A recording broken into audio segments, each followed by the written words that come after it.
Vou conversar com vocês hoje sobre os fatos ocorridos, desagradáveis, inconstitucionais, criminosos, que porventura ocorreram agora em Brasília, domingo próximo passado. Mas antes você vai lá, se inscreve, dá um like, comenta, manda mensagens e ajuda a gente a manter o nosso papo sempre equilibrado e de bom senso. Gente, o que ocorre? O Brasil está passando por um período muito difícil.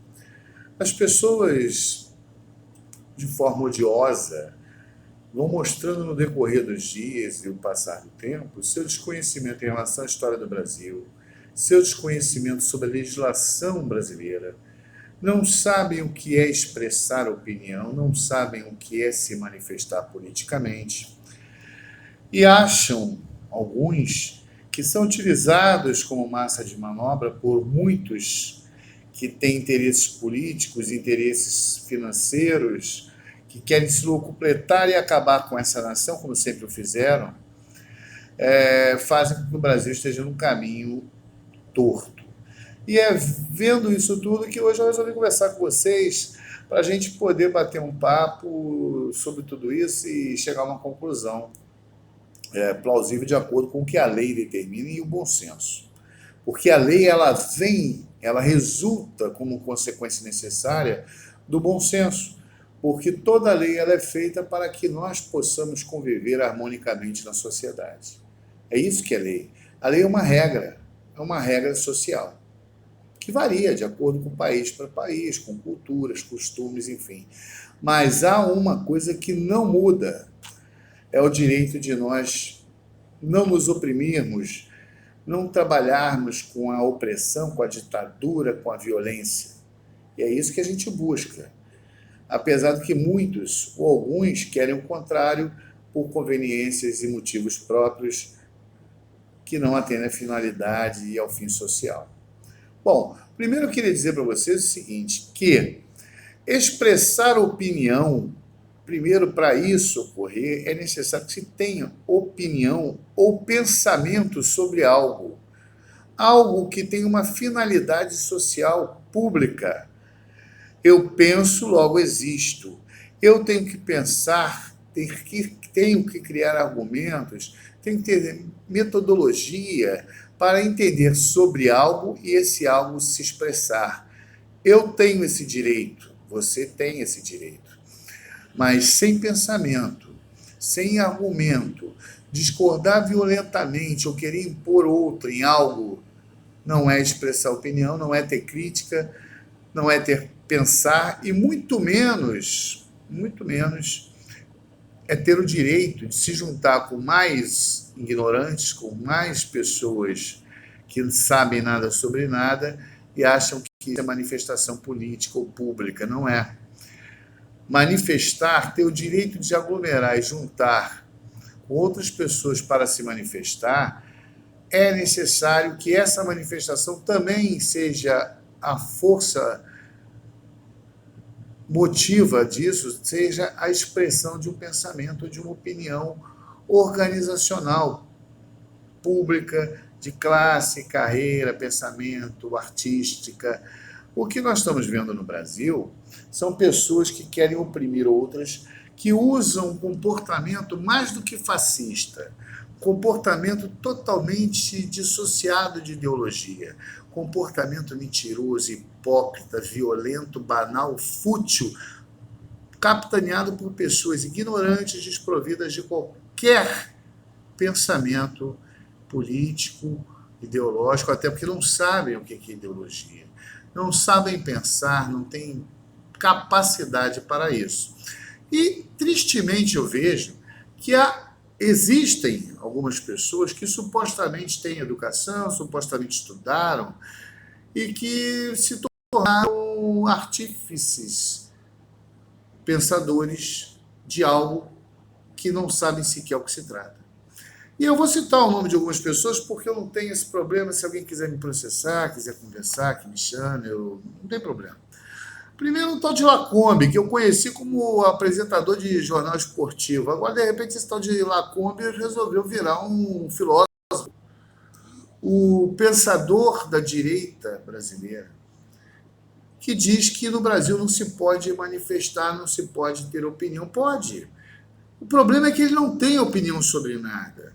O que ele tem são arcabouços de pensamentos de direita ridículos, arcabouços de pensamentos econômicos, porque não entende nada de liberalismo, não entende nada de neoliberalismo, nunca estudou sequer Weber, não estudou, ele não conhece nada. Não conhece mercado de ações, não conhece nada. Então, aquele que não conhece, quando fala sobre algo, só fala bobagem.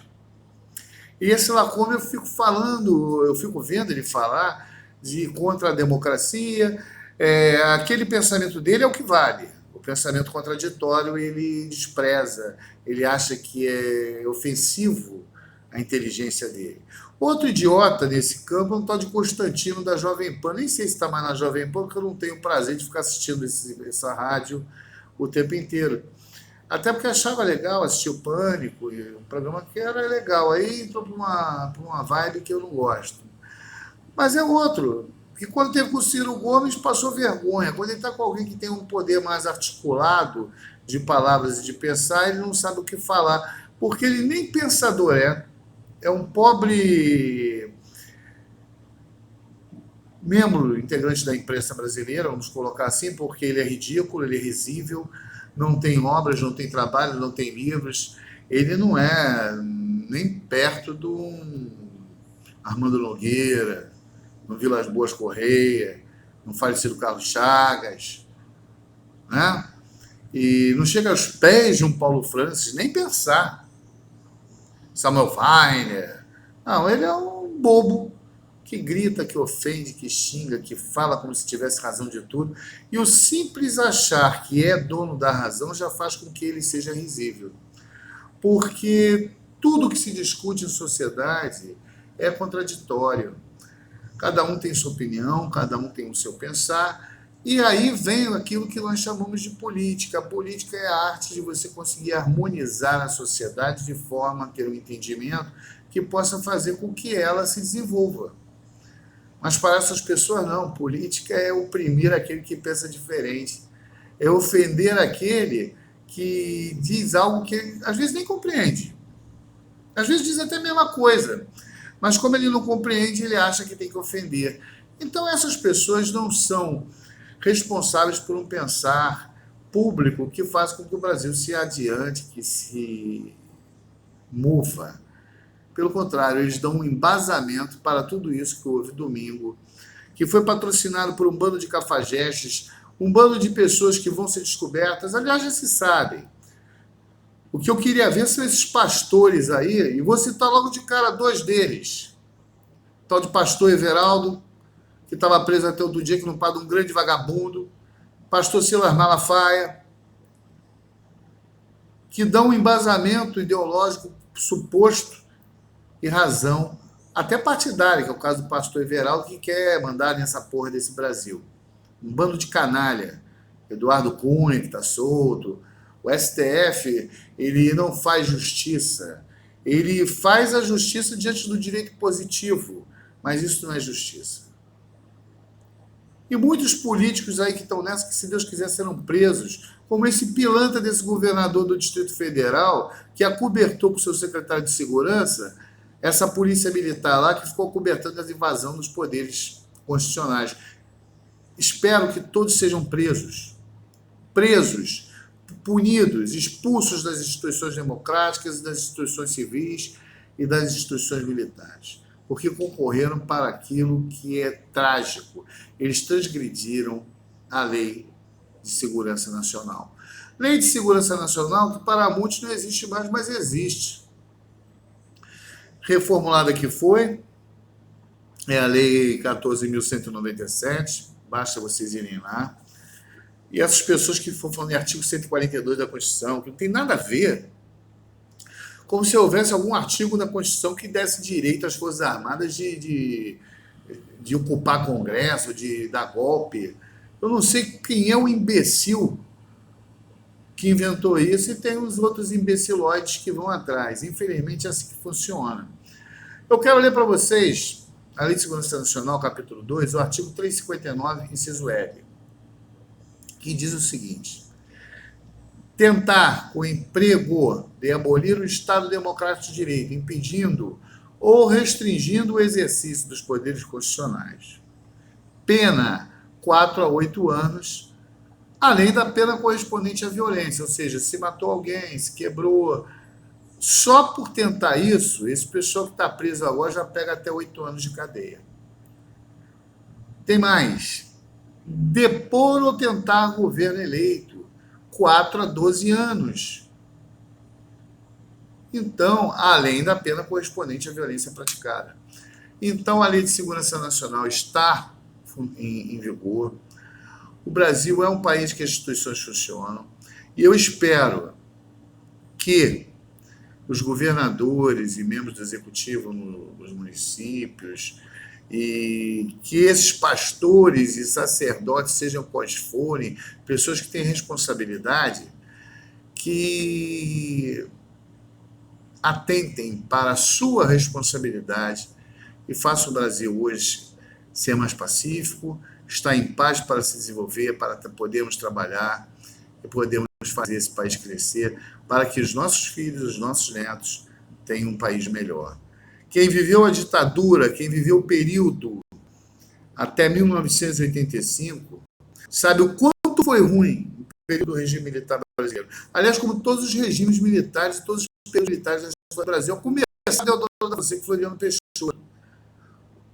Eu nunca pensei, e basta conhecer a história, estudar, estudem, que Marechal Hermes da Fonseca fosse ser ultrapassado como o pior presidente do Brasil, mas foi, por vários deles.